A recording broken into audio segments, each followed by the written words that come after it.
Let's pretend that this isn't advice. And I'm Erin, and I'm not giving you advice. It's not advice. I can't help myself give advice. I don't mean to. I don't want to. I want you to be able to live your life, but I know how to do it. I'm a huge know-it-all, and this is where I practice not giving advice to people, except I totally give advice to them. I'm a lawyer turned professional certified coach, and I just happen to give the best advice. But this is a podcast, not a coaching session, so I obviously don't do that here, except I do. This is not advice with Erin Conlon, your know-it-all lawyer coach friend. This is not advice. Hey, friends. On this episode of This Is Not Advice, I have Lauren Hooberman. Lauren is a friend, a comedian, a brilliant human who runs a show in Chicago called Hot Dish, and also she runs Backroom Comedy, which is one of the best shows in Chicago. Hot Dish, you can go see live at Lincoln Lodge. It is also a podcast. Go check it out. Lauren, check her out. Chicago Comedy, check it out. It is the breeding ground for all of the comedians that you will see nationally in 10 years. Okay. Lauren is amazing. You're going to learn a lot in this episode about why people do comedy, what starts them, and also how that relates to full expression and education, which is Lauren's real job, a real quote unquote. I love Lauren so much. And I want to take a minute and talk about the world that we live in, because what I am super present to, especially with this Roe decision or the decision that's overturning Roe being leaked, I don't even know the case names. We're constantly in a world that expects us to react to things, react to the news, react to what other people say to us, react to literally everything, tweets, whatever. Reaction is inherently not creative. When we're in a state of reaction, it's our nervous system responding, not our highest and best self. And so I just want to invite you as a human being to consider what you want to respond to. Take a breath. Acknowledge that you have a reaction. There are feelings, so many feelings. And there's nothing bad or wrong with having feelings. We all have them. I personally have many feelings about the Supreme Court. I'm very sad about my former profession. There's a lack of integrity that I don't know what to do with. And that's my judgment about it. I'm sure other people feel differently. And also I'm like, all right, we gotta fix it, because I feel like there are some really big implications for human beings in the world, especially in the United States, should this decision come to pass. And if I go about the rest of my life reacting to things that could be, or reacting to what somebody says to me, I'll live the rest of my life on my heels. And then I'm not creating this podcast. And then I'm not quitting my job and creating my business. And then I'm not talking to you. And it's deathly important to me that I'm here today. And I want you to be in the place where it's deathly important to you that you are here today. So I don't know if this makes any sense. I hope it does. But my invitation to you is to consider giving yourself space to respond, feel your feelings, take in the information, and respond before you react. Okay, Zelda's here. She wants me to take her for a walk. Enjoy this conversation with Lauren. Think about what you want to create in the world, and have an amazing freaking week. And If you want some actual structure on how to create your life and practice responding, I do have space for a client. It can be you. So email me, Erin@erinconlon.com. And remember, just because something's bad today doesn't mean it's the end of the world. All right. Oh, and just because something's great today doesn't mean it's always going to be great. I don't know. Whatever. It's not all or nothing. Yeah, I don't have anything great to add to that. Lauren is amazing. Check out this podcast. Have a great week. Hey, Lauren. Hi, Erin. Lauren Hooberman. First of all, I just have to say your aunt was the woman who delivered me. I know. And I just saw her and she was asking about you. Yeah. I find this hilarious only because, so we know each other through the Chicago comedy scene. And I remember it was like one of our first open mics that we both did it together, and you got called up on stage as Lauren Hooberman. And I know the doctor's name for who delivered me because she was also my first gynecologist. She prescribed me birth control. And when you got called up on stage, I was like, no way is this person related. But you were. Yes, I am. In Chicago. It's such a small world. I love it. Totally. Yes. It's such a small world. Oh, well, tell me, how is your aunt doing? She's doing well. She's enjoying her retirement. How long has she been retired? I want to say like maybe 3 or 4 years. Something like that. Yeah. Can you imagine like what our generation is going to be like when we're retired and like neither you and I are going to have kids, but we're going to be we're going to be those aunts who our nieces and nephews are going to talk about us this way.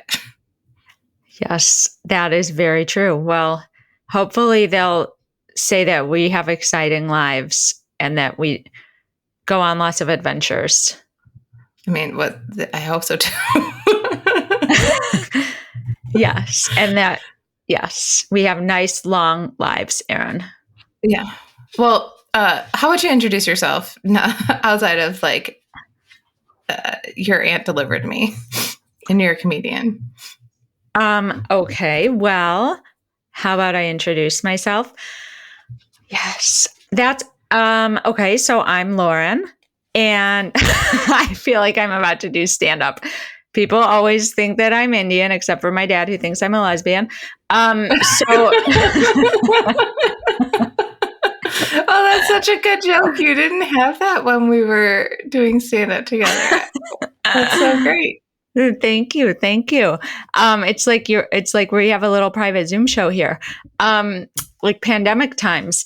So yeah, Erin, that's such a hard question. I have worked in education for close to 20 years, and I've lived in Chicago for 22 years, which is just mind blowing to me. How quickly time goes by. I am definitely a Midwesterner. I am also very indecisive. I'm a Libra. And hence the indecisiveness. Exactly. Which is paralyzing at some points in life. And what else can I tell you? You're a producer. I live up. Yes, I produce a comedy show called Backroom Comedy with 3 other women. And that is really fun. That's at a live one. And we always have a diverse lineup, and it's a free show once a month on Friday. And I also have a podcast that I'm in the process of turning into a live show. And it's called Hot Dish. And the first one will be this Thursday at the Lincoln Lodge. Although... So this will be after because like I think we're going to release this next Thursday. But so going forward, will it be a weekly show or a monthly show? How it'll are you be do it? Monthly. And I don't know when it will be. Okay. Yeah. So I am not sure. Well, tell us about finish what you were going to say. Yeah, no, I did do Hot Dish once with a live audience, but that was also in my kitchen. And so I just had some friends and neighbors come over and it was very fun and we had a blast. So I'm hoping that this Thursday will also be fun. I'll have Kevin Bozeman on. He's a very big and intimidating comic and human being, but I'm sure we'll have a lot of fun and we'll laugh a lot. So, Like, is he physically big? he's physically big, and he's also. Are you worried he's gonna smush you? No, but he's got a very big presence in many ways. Okay. And he's also been doing stand up for over 20 years. And he is just he's a badass. He's a total badass, and he is hilarious. So, what are you making? We're making chilaquiles. I've never made them, and I'm sure it'll be a complete disaster, but it'll be an adventure. Are you making your own like tortillas? Well, I have to cut corners. I think I am going to make our own. And I've read that is best done using corn tortillas that you leave out overnight and then you cut up into strips and fry. Mm-hmm. So we'll fry them on site. Okay. At the Lincoln Lodge during the show, but I will not be making my own salsa because that I've got a timeline here. Like I've got a start time and an end time, and I'm a little nervous that that'll, get crazy. Do you have a food processor? Yeah. You can make salsa pretty quickly with a food processor. Oh, okay. Well, maybe I'll try it. One of my jobs as a teenager was a line cook, and the other job was in the produce department at Bush's grocery store in Plymouth, Michigan and Ann Arbor, Michigan. Mm-hmm. And so I learned all of these like cooking tricks and prep cooking tricks when I was young. And so now I'm like, I haven't cooked in 6 months because my whole house was torn up. And so I was like not cooking at all because it was dusty and dirty. But I do know how to make salsa pretty quickly in a food processor. And for chilaquiles, because you don't actually need it to be like pico where it's chunky, right? Like where it's whole tomatoes, you could do it in a food processor if you wanted to. Okay. I'm going to consider that and I might do it. I'm a little afraid because I have to roast the tomatillos or something. Yeah. I don't know. I mean, it's like a whole thing. Yeah. We'll see what happens. Well, isn't the whole point of it that you like make a huge mess as you dish out on random things? Yes.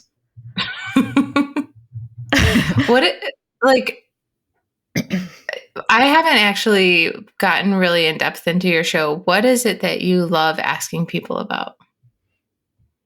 Well, I love asking them. I mean, I love just kind of hearing their comedy story, but then, how did they get started? Why do they do it? What do they love about it? What do they, dislike? I like asking people if they bomb, what do they do when they bomb?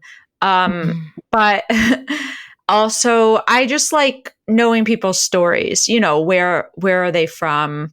What was their childhood like? I mean, we don't go like super in depth. It kind of depends on the guest, but I like learning people's stories. And then it's also just kind of fun because some guests have probably not cooked in years or like hardly ever. And some are like very adept in a kitchen, like with cooking skills. And so it's also just kind of fun to see that. And it's fun to have, someone at my house, like in my space with me and cooking. I mean, it is pretty intimate. Yeah. And I am someone who gets nervous and anxious. So I always like have to kind of calm myself down before like the buzzer rings. And then I'm like, oh, they're here. And it's just us in my kitchen, but then it's always really fun. And it's almost like I don't know, it's like an activity that you do together. So, it's a very fun way to just spend like an hour and a half with someone. And a lot of times I didn't know a lot of things that we've talked about. So I like it for that reason too. So, what's the question that you ask your guests that I don't ask mine that I should ask you? Oh, a question that I ask my guests that you don't ask yours.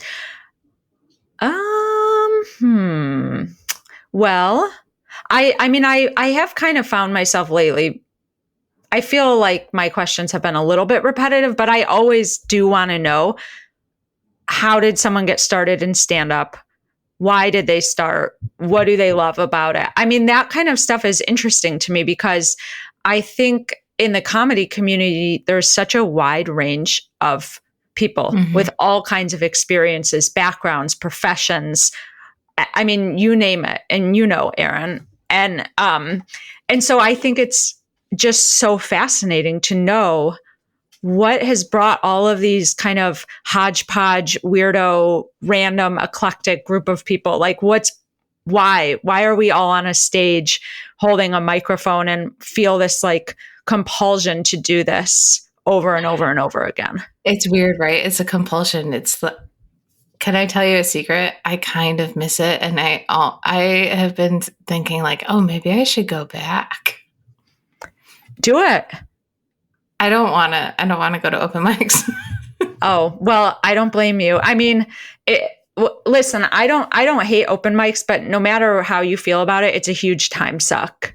There's no question. Yeah. Well, so what was your impetus for doing stand up? So I had been teaching, and then when I stopped teaching and I started working downtown in an office, probably like 8 to 10 years ago. I don't know. It's hard for me to keep track of when. I missed kind of being on, I missed, that feeling of like, there's a performative aspect in a way to teaching, or at least like facilitating, being on your feet, asking questions, fielding questions, those kinds of things.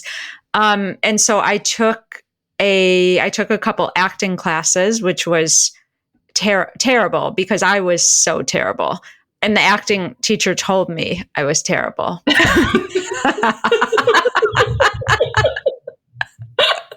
Oh my God. I'm a terrible actor too. Oh. I have like 4 emotions and they're all anger. That's awesome. Oh my God. Yeah. Like quiet anger, or like anger where you really let it loose? There's like subtle anger. There's the disapproving anger. Basically, I'm my dad. Yeah.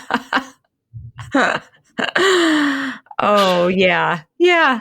So yeah, you would probably have more limited opportunities in that world, Erin. Yeah, just none. Just none. Oh man. Yeah. It's so, oh my God. It's so funny because, yeah, it was like, oh, well, I don't just think I'm bad. I actually know that I'm bad because my teacher told me. So there was that. So I did that. It was terrible, but it's very funny to me. And I think it was funny at the time too, inside. I mean, I was embarrassed, but I also thought it was sort of funny just to put yourself in such a random place and then fail so miserably. So I'm sorry. I just think failure is one of those things because our relationship to it is usually like avoided at all costs. But in a certain light, it's hilarious and it's joyful. Like right now, I'm sorry, I'm getting so much joy from your failure. I mean, you aren't the only one. I'm sure other people in the class, like there were some really, like people were good. I mean, it was a beginning class, but right. But everyone seemed to have some natural talent. So except me. So that was ridiculous. And then Okay. I was like, okay, this isn't, I think I just need to be me. How can I be me? So then I took a storytelling class, which was very fun. And we had a show, it was like we had a class it was actually at someone's house in their living room. And then we had a show. It was Scott Whitehair's class, and he's great. And so that was very fun. And then when that ended, I asked him for a recommendation, and he recommended FemCom, which I took with Kelsey Huff, which was, of course, amazing and so much fun. And as soon as I did that, I was like, oh, this is incredible. I want to keep doing this. So I did. And I haven't stopped since, which was probably about 6 years ago. It was about 6 years ago, because I think you took FemCom around the same time as me, maybe the class before, the class after. So for those of you who don't know what FemCom is a class for women to learn stand-up comedy. It was actually started by Cameron Esposito, I think around 2014, I think is when she started it, maybe a little bit later. And you can take it through the Lincoln Lodge in Chicago. The Lincoln Lodge is a long-standing theater that has had many, many buildings as its home. But it is an institution that has brought up some of the world's best comedians. Pete Holmes, Kumail Nanjiani, those were both Lincoln Lodge comedians. I can't think of, I'm like spacing on who else has gone through the Lincoln Lodge. A lot. Yeah. So many people have gone through the Lincoln Lodge. Irene Chu, is that her name? I don't know. Anyway, good comedians come through the Lincoln Lodge and get their starts there. And if you're a man, you can just take up regular stand-up comedy classes. But if you're a woman, sometimes that space is uncomfortable. And so FemCom became a place where we could learn to be funny without having a million dick jokes in our face. Well said. And then you can go to the open mics and get all the dick jokes you want. Well, I think the other benefit to FemCom and those kinds of classes for women is that you make friends. And so then you can have a buddy system. So then you have people to go to the open mics with. So then it becomes a community for you rather than just the one and done kind of thing, which is one of the things that I really appreciate about women in Chicago comedy. I've just noticed that we all stick together pretty well. Definitely. Yeah. And it is really a whole community. I mean, not everyone who takes FemCom ends up doing stand-up. In fact, a lot of people don't. For some, maybe it's just a skill that they want to be more comfortable, with public speaking. Some, it could just be like, oh, this is a thrill. I've always wanted to try this. And then, so it kind of, people kind of are parsed out based on their interest and commitment in the end. But the reality is, I mean, hundreds of women in Chicago have taken FemCom, and it's really cool to be part of that. And it really is a community and kind of a network of people. So it's neat. There's like a family tree too of like the women who've taken FemCom and what people have done with it. It's really, really neat. Podcasts, shows, babies have come from it. Totally. Yeah. And I know, people have people have different feelings about taking a stand-up comedy class. For me, if I hadn't taken that class, I 100% can tell you I would not be doing stand-up. Okay, but really, who is against stand-up comedy classes? I don't know. It's funny. I've heard like a couple, like more than a couple comedians who are kind of like, yeah, I mean, you can pay, X amount of money. I mean, really, FemCom is like, or at least when I took it, it was $200. I mean, that's pretty reasonable for what it is. But some places like Second City, again, like kind of at the time, it was like $350, $400 to take a stand-up class there. And so I've heard other comics just kind of say, like, just save your money and start writing and going to open mics.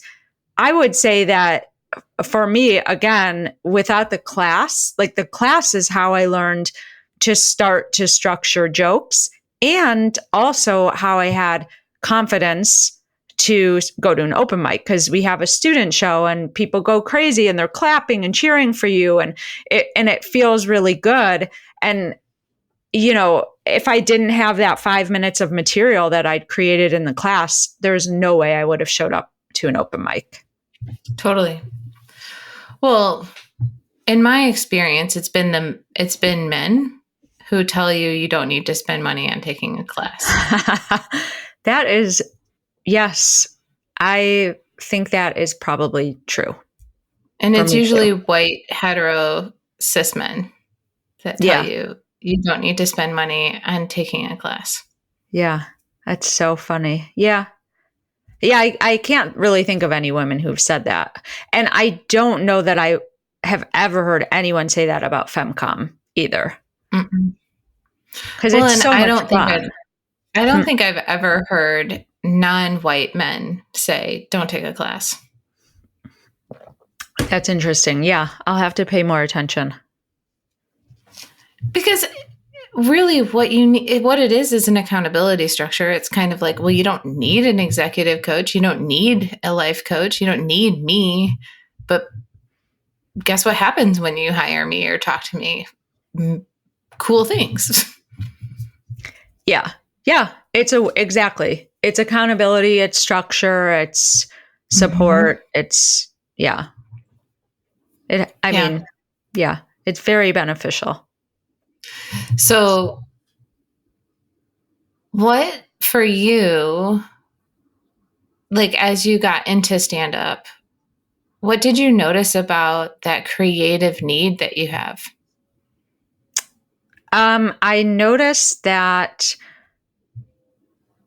I loved it. Like and I still love being on stage, but initially, yeah, I absolutely loved it. I felt like I could have talked and talked and talked. Like I would write so much stuff, just all kinds of, not even anything necessarily good or not bad, but just like all kinds of thoughts, fragments, stories, like little scraps of things here and there, like, and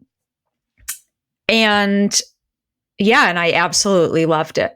I loved it. So yeah, that was the main thing. I mean, it felt like a total thrill, and it felt like it was so much fun. And then I think as time went on and I got more used to it, I mean, I still think it's a thrill and I still find a lot of joy in it. I also have realized that I think, yeah, it's therapeutic. It's not therapeutic though, like I go to my therapist. I don't use comedy as my therapist. Those to me are two different things, but it is therapeutic. And for me, it's therapeutic to connect with people in that way. And it's therapeutic to say something that maybe is stigmatizing or maybe you feel bad about, but other people can relate to, and you can laugh about it, and it helps to feel better, at least for me. And then the other thing is like just, connection and sharing stories. I mean, stand up for me, a lot of it is, pretty much all of what I talk about on stage is true. Or there's a lot of truth in it, Yeah. And so I think that is cathartic also in some ways. So yeah, I get that. I think one of my coaching mentors once, and it was a little bit of an accusation, but she was like, "Oh, you're most honest when you're on stage, aren't you?" And I was like caught red-handed, because I think For me, when I was on stage, it was probably when I could say the things that I really feel without needing to put pillows around it. Mm-hmm. And it was really helpful to me to watch other people be like, yeah, man, I totally get it. Like I used to have this bit about wanting to give up with like a coffee table made out of pizza boxes and just fingers covered in Cheeto dust for forever. Like my crowning achievement would be like finishing Netflix. And like that feels like it would be really fun to me. And I would watch people's reaction to that when I was on stage, and they'd be like, me too. And I'm like, oh, good. Okay. Because as a high achieving person, there's also that like desire to be the lowest high achiever, like the best at not achieving anything. It totally. Yeah. And of course, everyone has those tendencies. Like last night, it's Sunday night and it was 9 o'clock and I was like, God, I just want to lay here for 5 more hours and watch TV. That is literally what I want to do. But then you can't do that if you want to do other things in life, but it's fun. It's fun to talk about that because everyone can relate to that. Mm-hmm. Like to your, coffee table made out of pizza boxes. Like who doesn't love to stay in their pajamas, order pizza and watch TV like all day and all night? How many days in a row do you think that you could do that before you like really felt terrible? Not many. Like maybe 2.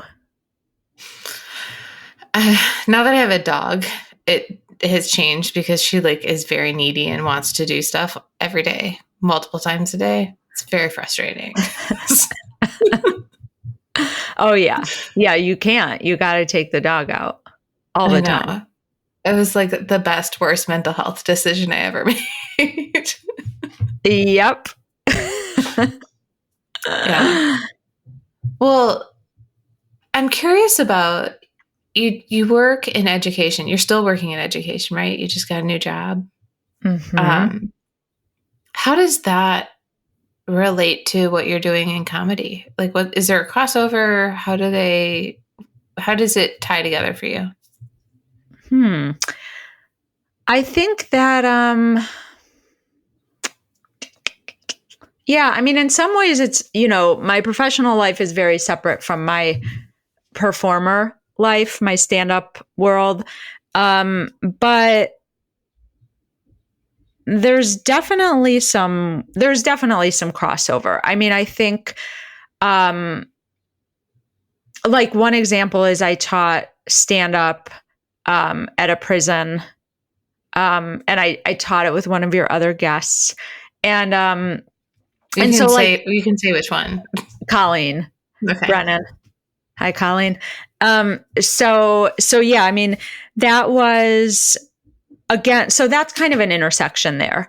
Being able to go into a prison where there really is very limited options for different kinds of programs, at least at this prison that we were teaching at. And so being able to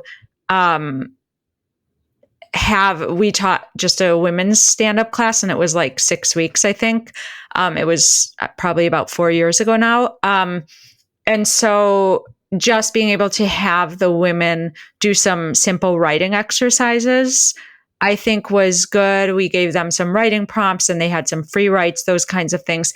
And then again, kind of coming back to that sense of community, having them perform what they wrote just for one another. They actually didn't want to have like a student show at the end, even though we said like, we even got permission. We could have like made popcorn and invited some other people, but they didn't want to. And I think most of the students in the class were very self-conscious.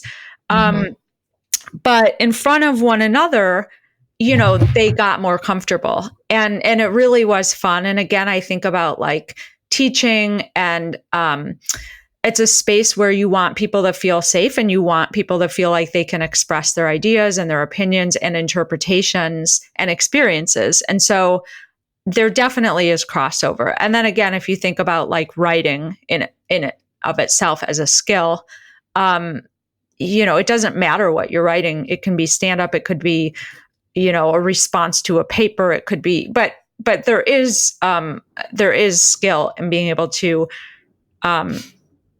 write a story, and write in whatever form, be able to kind of tell your story or your narrative.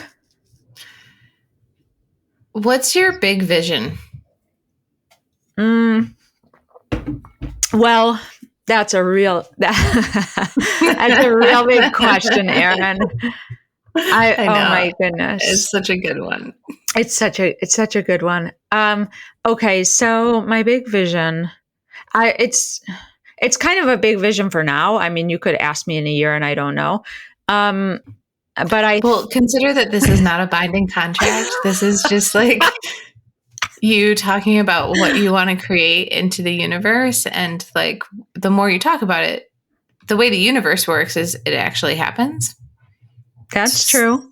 It's so weird. That's true. Okay, fair enough. In my brain, I'm like, well, if I say it, then then someone's going to hold me accountable. But then if I don't do it, then what? Well, I am going to hold you accountable.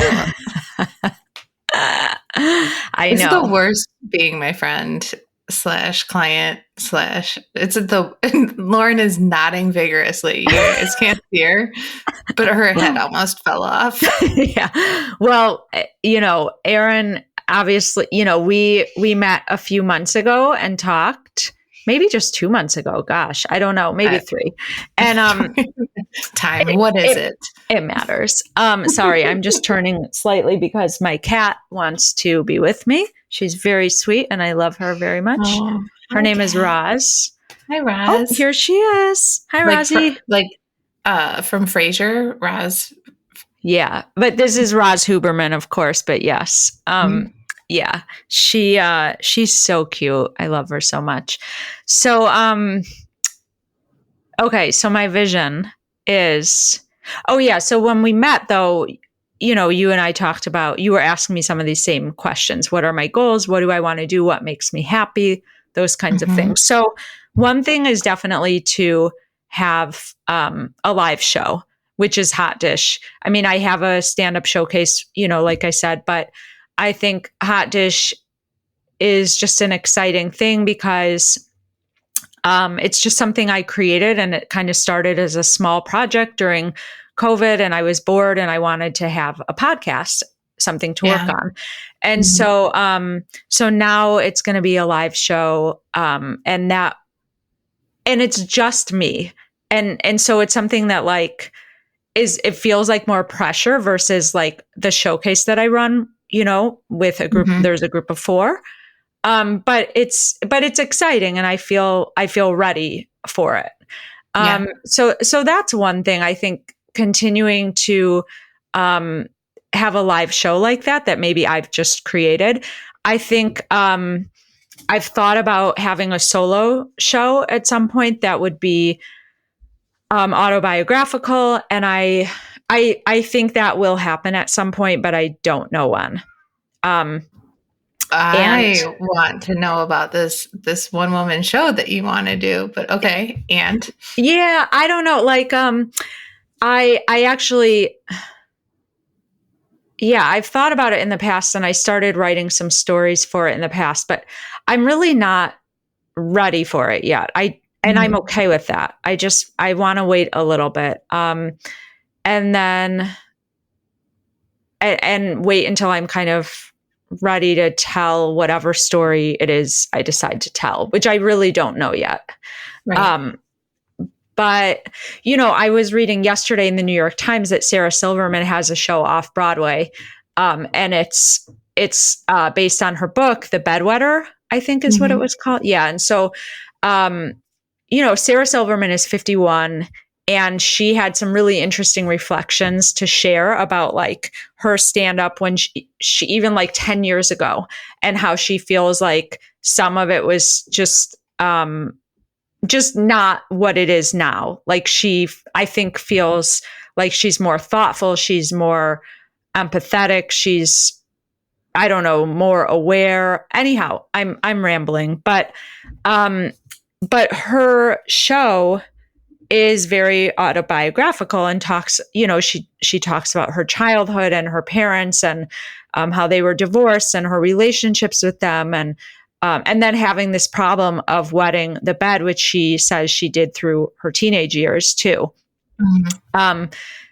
And so that to me is very relatable, just that type of sharing about experiences, growing up and what that was like. Yeah,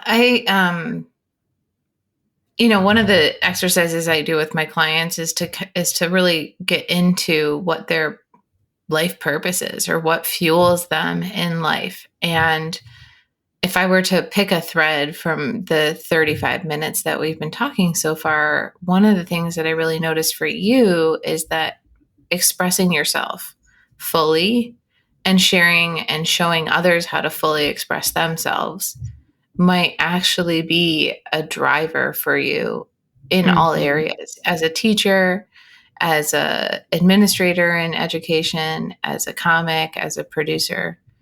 How does that land for you? Yeah, no, that I think that's right. I mean, that definitely resonates, and it also connects a lot of these pieces, like you said. Um, yeah, I think it's definitely like a through line in all of these things. How does it, like, being fully expressed, show up in your personal relationships, friends, family, etc.? Um, hmm. I think that, yeah, I mean, I think I try to be honest and open about my feelings, and to give people honest and open feedback if they want it, if they're asking. But more than anything, to, try to be there for other people, try to be empathetic, because I, for me, I think one of my most pervasive feelings in life is loneliness. And so if I feel like, and so that feeling is so familiar to me that I want to be able to help. I don't know. I want to be able to be there for other people. I don't Yeah. want people to feel like they're alone, whether it's students that I've had or friends, or, I was at this conference for work the other day, and there was this teenage girl sitting alone at one of the tables. And, I didn't say anything to her because I was with my work colleagues, and I actually thought it might embarrass her more if she was like, why is this presenter at this conference like talk? It just might have actually made her feel more Worse. Yeah. alienated. Yeah. But to me, like that I was like, I felt terrible for her. And anyhow, so yeah, I think I try and be honest and open about my feelings, but I also just, maybe through my stand up too, like you just try and show people that it's okay to feel a certain way, and to laugh about it together, and that like people have very common experiences and you're not alone. Mm-hmm. I think that's one of the. I also have that loneliness streak. I feel like I'm a permanently single person. It's just like, this is my state of being. Every time I'm in a relationship, I'm like, this is weird. It's atypical for me, I think. Mm-hmm. And that, I lost my train of thought, but About oh, loneliness. well, it was that I think a lot of people who perform are actually incredibly lonely. Mm-hmm. Yeah, definitely. Why do you think we're like that? Why do you think we have to get on stage to be connected with people? Yeah, I don't know. It's funny because I think for some people, I think that it comes out in a lot of different ways. Like there might be some people who want this maybe approval. There might be some people who it's about connecting and it's about this kind of like that's I think probably what drives me. It could be for other people. Yeah, I don't know. I don't know exactly, but it's different things to different people. But it definitely is. It serves a purpose for everyone who gets up there. Sometimes I wonder if it's a trust thing. If there's just a lack of trust that people will get you. And so if there are 50 people in the audience or 20 people in the audience or 200 or 2,000, there's just a greater chance that somebody will get you. Yeah. Or they won't get you and you'll bomb big time. Well, you're the one, the bombing collector. So what have you noticed about those stories? I think it's so great. I mean, so I think bombing is so awful, but it's so humbling. And and that's good because I mean, no matter how great of a comic someone is, if you ask them if they bomb, and it's yes. The answer is always going to be yes. People will always bomb, period. And that's what I love about it. And people people have like very different reactions after they bomb. You know, like I was joking on my podcast, with Jim Flanagan, and I was saying I hide in the bathroom after I bomb, you know. Because it's that awful. It's just that awful. I can't look people in the eye after it happens, you know? Yeah. How do you know that you bombed? Oh my God. It's like, it's pretty much like crickets. And then as soon as that happens, I start to just tense up. And then it just keeps happening. Like I start to react and I become nervous. And then I usually can't get myself back on track to a really comfortable place then where I can like really connect with people again. But it's definitely the silence. I mean, that's a huge indicator when there's no feedback and you're like, I'm in a bad place. Well, what's your worst bomb? Oh my God.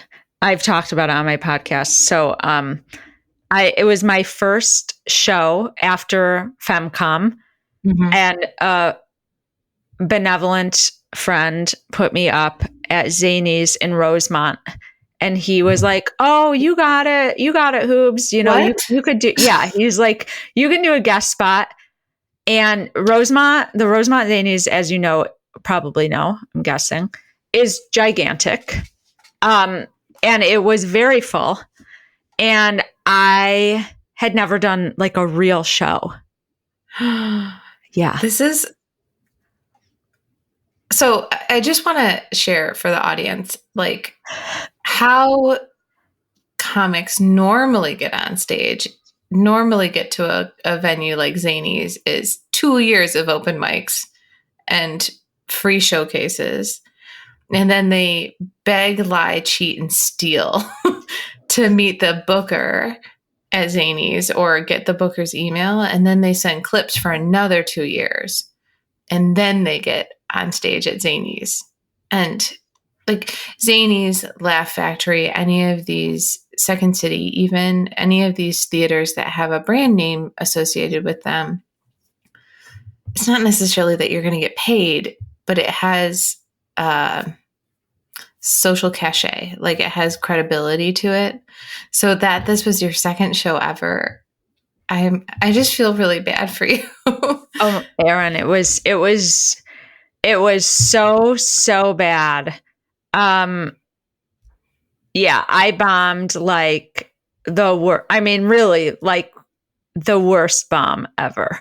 And I actually felt like a little bit sick before I went on stage, which actually has not happened to me since. It's literally never happened to me since, um, where I felt I I could just feel it, like I was having a physiological response to looking at the crowd, how nervous I was, how ill-equipped I was. So yeah, I totally bombed. It was almost quiet except for the like 8 friends that made the trip, because and my sister who was pregnant at the time, and she came, and after they were like, "We're so proud of you." Like they were so sweet, and I was like, I didn't do well. Like no one laughed, and they were like, "We loved you. You were the best." Like it was very sweet. And so I got off stage and it was silent. And then I said to my friend who had put me up, like, "Oh my God, like that was awful." And he was like, "No, it was a tough crowd. Like it was a quiet crowd." And then he went out and it was so loud, like you couldn't even hear. Um, Oh. Who is this person? And let's go. Her. he's he's a really good comic, and he was definitely doing me what he thought was a favor. But anyhow, so it was terrible. And I've bombed many times since, but never as bad because I was way more prepared than that show. Well, I think the first time is always the worst too. Like the first time you fail at anything is awful. And it's part of gaining confidence though. Being willing to fail at something, being willing to put yourself out there is the route to confidence. And every time somebody's like, "I want to feel more confident," I'm like, "Are you going to go to Target? Get some confidence in the confidence aisle? Like you're going to have to work at it." Yeah, it's true. Yeah, And you got to keep plugging away and like keep showing up. for me, doing stand up was a massive shift in my relationship with failure and my relationship with practice. I started like as a perfectionist, somebody who had to have everything be perfect all the time. I'm pretty sure I bombed every time I got on stage. And I just stopped relating to it as bombing because I was like, well, I'm practicing. Which is a great mindset and shift to have, because it's true. Mm-hmm. It's true. And actually, like, so I'm having Kevin Bozeman on Hot Dish at the Lincoln Lodge, on Thursday. And I've been like doing research about him, and I was reading one of an interview with him. And one of the things he said was like, he basically was like, comics, especially in Chicago, like at open mics, everyone's trying to bring their A game and everyone's trying to like impress one another. And but there's a time and a place for that. And an open mic should be the place where you take chances, where you try new stuff. And if you don't kill and people expect you to kill, so what? Like, but you have a reason for not killing. Or and he even said, like, even on stage, like, you can, and Kelsey used to tell me this, sandwich in new material in between your old stuff that like really works. And if it doesn't kill, it doesn't kill. But like, that's what you have to do to grow and develop new material. Yeah. I always got bored with my stuff that worked. Yeah. And I think a lot of comics do, Yeah. Well, how do you stay interested in the things that work for you? Like with comedy? Mm-hmm. I don't always. Sometimes I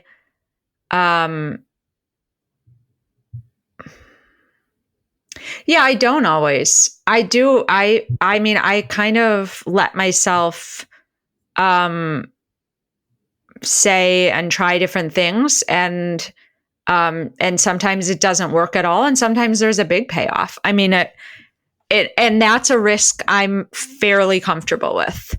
Mm-hmm. Because I do get bored, and once I start to get a little bit bored with it, I know that my delivery is less enthusiastic and less genuine. Um, but if I can do a couple different things, um, then it makes it easier to do some of my actual material. Yeah. What are some like what are some structures that work for you to move things forward?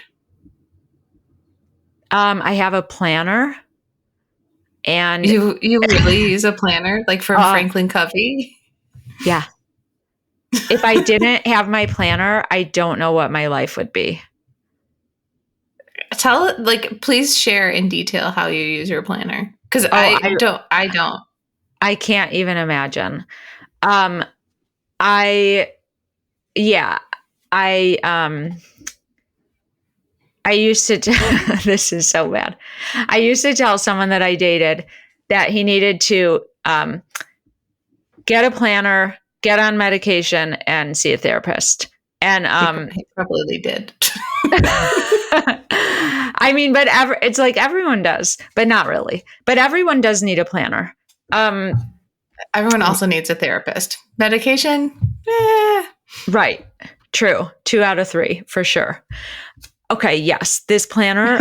It's just one of those little moleskin planners. I write every single thing down in it, and it looks crazy at the end of the week. It's just a huge mess of lists and things I've crossed out and little bubbles and whatever scribbles. But it keeps my life organized, and that is how I do it. See, I just use my calendar, like my computer calendar. That is how I do anything. So if I need to go somewhere, be anywhere, whatever, I just put in my calendar. I put a reminder in based upon how far away it is. If it's not on my calendar, there is a 70% chance I'll be there. And it usually has to do with whether or not I actually want to. Well, so this is actually the same. We're using the same system, but we have different tools. Okay. All right. Good to know. Yeah. Well, I've been like, because my business is growing, I'm starting to think about like, how am I ever going to transfer all of this knowledge in my head to somebody else to have like an assistant and some of the things that I'm going to have to start doing. Mm-hmm. So I'm curious for you, you're kind of a boss lady. You have teams that work for you. How do you share your knowledge?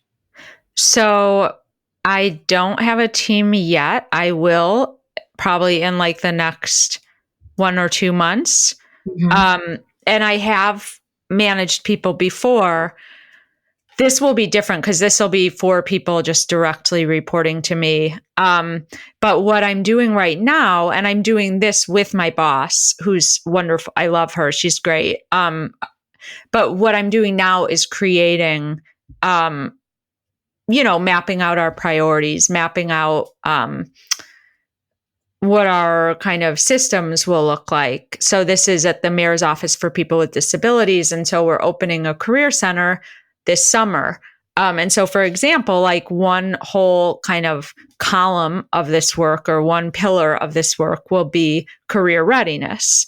So, I created some slides with different topics that the counselors will need to talk to clients about, and then lots of different questions and ideas. And I'm starting to create a toolkit for the career counselors that they'll use with their clients. There will be like an intake process. So it's really, because this is all new, none of this Mm-hmm. has been documented.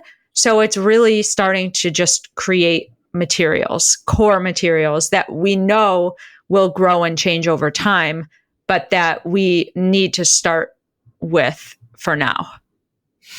That sounds so daunting to me.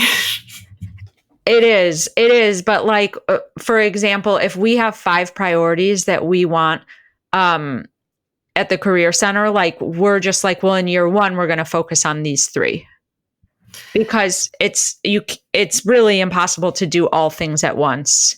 Mm-hmm. And yeah. So that sounds like pretty good advice for your work. How are you applying that to how you're approaching your creative life? I have many notebooks, Erin, many, many notebooks. And I write down my sets over and over and over again before each show. So these aren't original thoughts in my notebooks anymore, but let's see, how do I apply it in my creative life? Sheets of computer paper. I like write out the whole thing for Hot Dish. I don't write out a script, but I write out kind of like what's, intro. And then I write out someone's credits. And then it's like, I even write out, welcome to Hot Dish. I'm Lauren Hooberman, your host. Like, I know to say that, but these are like the practices, kind of the mental preparation. And I do that a lot. I think definitely lists, writing things down, which of course is like encoding it. And then my planner and a couple like simple spreadsheets, honestly. So what I'm hearing for you, organization is really, really helpful. 100%. What is, what's some advice that you've gotten that like works for other people, but is terrible for you? Oof. God, probably like, well, one thing is like, don't worry about it. I'm like, that's impossible. Let's see. Another would be, yeah. And like that's not really a piece of advice. That's kind of just like a cliche. It's not like a cliche, but it's. Well, when people tell you to don't worry about it, they're telling you not to feel a certain way, which is just, it's just not cool, man. No. A piece of advice would probably be like, yeah, I don't know, but it would definitely be something that would involve not preparing and going with the flow.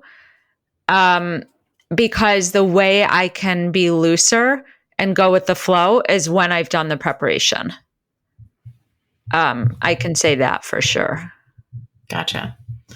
How can we help you? How can we find you, support you, like be in your corner, have your back? Come to Hot Dish at the Lincoln Lodge. Let's see.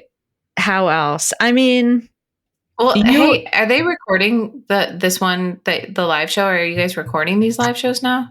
Cool. So not only just come, but like download it, find it on iTunes. Where is it? It's YouTube. Yeah, it's everywhere, Erin. Okay. I don't. It is really truly because the Lincoln Lodge just has like a subscription and it blasts it out to all these different platforms.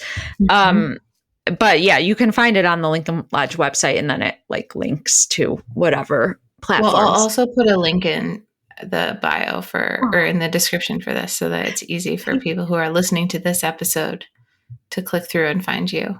Well, okay, gracias. So let's see. No, I mean, what I will tell you is that when I met you, fairly recently, like that was very helpful and very supportive. I think even doing this podcast, like it helps to clarify your feelings and your thoughts about certain things. And like you said, when you put it out into the universe, like you do make it a priority, and maybe people listen and maybe they don't, but it's also kind of like telling yourself, yep, this thing is going to happen. I know how many people listen to this show, and it is just enough where I keep doing it. Okay, how many people listen? Well, I'm not going to tell people on air, but I'll tell you later. Okay. Okay. The last question I ask everybody, what is success for you? Success for me. I mean, it's a few things, it's being able to have a job that I feel is meaningful and fulfilling, and also helps people, has an impact on people. So that's not going to change. I think it's also, it's being part of a community, which I feel like I am. And I feel very, I feel grateful for that. I feel fortunate to be connected to so many people who I think are talented and who I respect and who I care about. And then I think it will be continuing to like explore new opportunities and like take chances, whether it's creatively on stage or, whether it's professionally when I have that opportunity to like take another step. I think those are the things. Nice. Also, so that when your nieces and nephews look back at you, I don't know, 30 years from now, they're like, she had a cool life. She's very cool. She's very adventurous. She did cool things. Exactly. And she's hip. Yeah. Which is debatable, but yes. They'll never know how non-cool we were in 2022 unless they find this. Exactly. Yeah. Thank you so much for being a guest on This Is Not Advice, Lauren. It was such a pleasure to have you. Thank you, Erin. It was so much fun. And as always, you made me think. And I did take some notes. You did? I took a couple side notes. That's funny. Yeah, because you have good insights and and awesome. I value them. So thank you. Thank you. All right, everyone, go listen to Hot Dish. There's episodes that already exist. There will be live shows that you can attend should you be in the city of Chicago. And I'm certain that Lauren eventually will take this on the road because, I don't know, she's an adventurous woman. So thank you so much. Okay, thanks. This Is Not Advice is brought to you by me, Erin Conlon. If you are interested in learning more about my coaching practice or how we might be able to work together, please visit erinconlon.com. This podcast would not have happened without production support from Cedar Cathedral Narrative Studio.